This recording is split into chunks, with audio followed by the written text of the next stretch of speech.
한국 정치가 민주주의 순위가 16위였는데 24위로 하락했다. 내가 그렇지 않아도 이제 나중에 좀 더 있으면 언론 자유지수 나와요. 이제 민주주의 지수 순위가 16에서 24로 하락했다. 문재인 정부 때랑 비교 한번 해볼까요? 문재인 정부 한국 민주주의 수준 23위가 16위로 껑충. 일본 17위, 미국 26위. 민주주의 수준이 일본과 미국을 앞질렀던 게 바로 문재인 정부 때 2022년 2월 달입니다. 그 후 1년 후 한국 민주주의 세계 16위에서 24위 하락. 아유. 이렇게 떡락할 수가 있나? 대통령 하나밖에 없다고. 아, 좀 더 떨어질 거니까 벌써 놀리지 마세요. 아 진짜.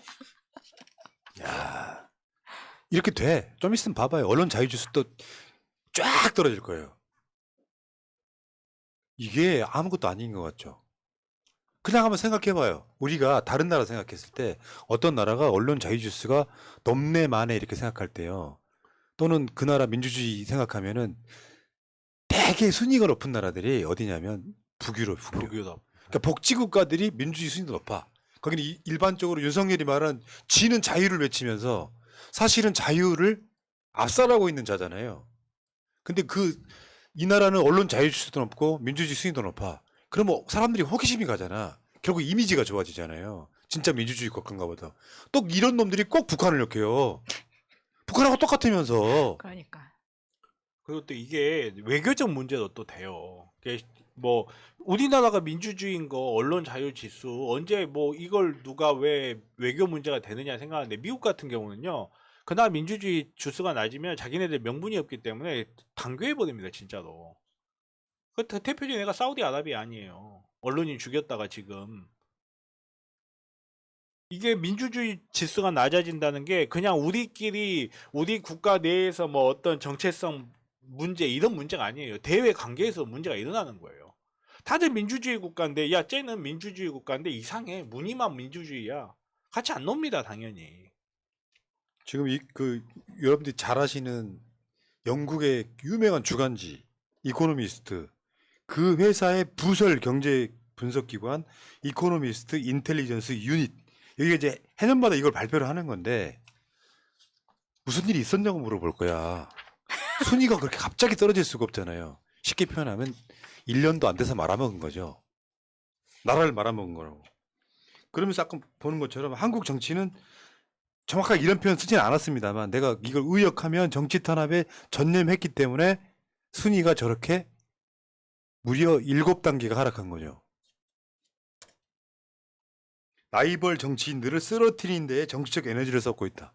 와 정확하게. 여기서 보고 라이벌 있네. 정치인이라고 하면 이재명, 좀 더 나아가면 문재인 네. 대통령까지. 라이벌 정치인을 쓰러뜨리는 데 정치적 에너지를 쏟고 있다. 그러면서 민생은 파탄 지경에 이르고 있는 거죠. 그러니까 근데 결국 그 후과를 분명히 치를 거예요. 그럼요. 에너지라는 건 한정돼 있고 이 정권이 아무리 정권 초반이라고 하지만 이 국가 국정을 통제하면서 운영을 할 수 있는 능력에도 한계가 있는데 그 중요한 자원을 지금 정치적 라이벌을 잡는데 소모해버리고 그러다 보니까 사실 제일 먼저 소모돼버린 사람 하나 있죠. 한동훈. 처음하고 지금하고 한동훈의 정치적 존재감 한번 생각해봐요. 근데 진짜 열받는 거 한번 이야기 드릴게요. 우리가 이번에 성장률 분석해서 IMF 분석에 올해 성장률을 일본보다 뒤진 게 20몇 년 만에 처음이라 그랬잖아요. 한국은 쭉쭉쭉 올라갔는데 일본은 쭉쭉 떨어지다 보니까 근데 성장률 예상치가 일본한테 우리가 졌단 말이에요. 요거 한번 보세요. 1위 노르웨이, 2위 뉴질랜드, 다음으로 아이슬란드, 스웨덴, 핀란드, 덴마크, 스위스, 아일랜드, 네덜란드 이 순위야. 대개 보면 북유럽의 복지국가들이죠. 복지국가가 만들어지면 민주주의 자연스럽게 이루어진다는 뜻이고 대만 9위, 일본 우리나라의 작년 순위 16위, 한국 24위. 또 일본한테 졌어.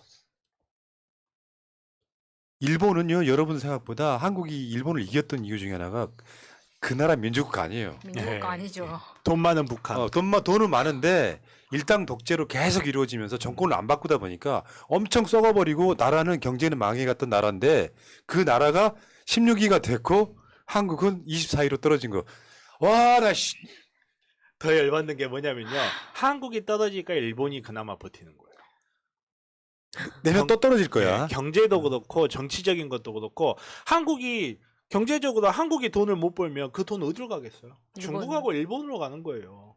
그리고 정치적인 이런 민도 같은 경우도 한국이 떨어지면 일본은 당연히 올라가요. 왜? 일본은 한국 대리거든. 그러니까 그 누군가가 지금 한국에 살을 내주고 일본이 흥하게 만드는 것과 같은 결과를 만들어 버리는 거죠. 그 근데 누군가는 내 오진을 윤석열이네. 비지만 일본은요 대선적 직선제로 바꿔야 돼요. 지금 이 내각제로는 이건 방법이 그렇죠. 없어. 예, 예. 얘네들은 그냥 지들끼리 돌아가면서 해먹어버리기 때문에 이게 일본이라는 나라가 문제가 2차 세계대전 이후로 한번 엎었어야 되는데 그 기회를 놓쳐버렸어요. 근데 그 걱정 앞으로 우리나라에서도 할 것 같은데요. 예. 네. 아니 우리가 그렇게 두지 않을 거예요. 아, 그럼요. 우리는 수준이 다르잖아. 마차님이 희생해가지고 그걸 막을 거예요. 섬나라 미개인들하고 같습니까? 우리 자부심 있어요, 진짜로. 무역 전쟁 해가지고 그 강하다는 사실은 세계의 한 2등, 3등 그럼요. 느껴지는 네. 강대국을 이겼는데 그 나라한테 납작 엎드려가지고 강제동은 우리가 해결할게요. 이런 아우 나 진짜 욕 안 하려고 엄청 노력한다. 그런 것도 있고 대한민국은 정치적 영역에서 혁명을 2번이나 경험한 나라예요. 1950년 이후로. 일본하고는 정치라는 부분에서는 잽이 안 되죠. 일본도 있습니다. 메이지 유신 이런 거. 자, 1950년대 이후라고.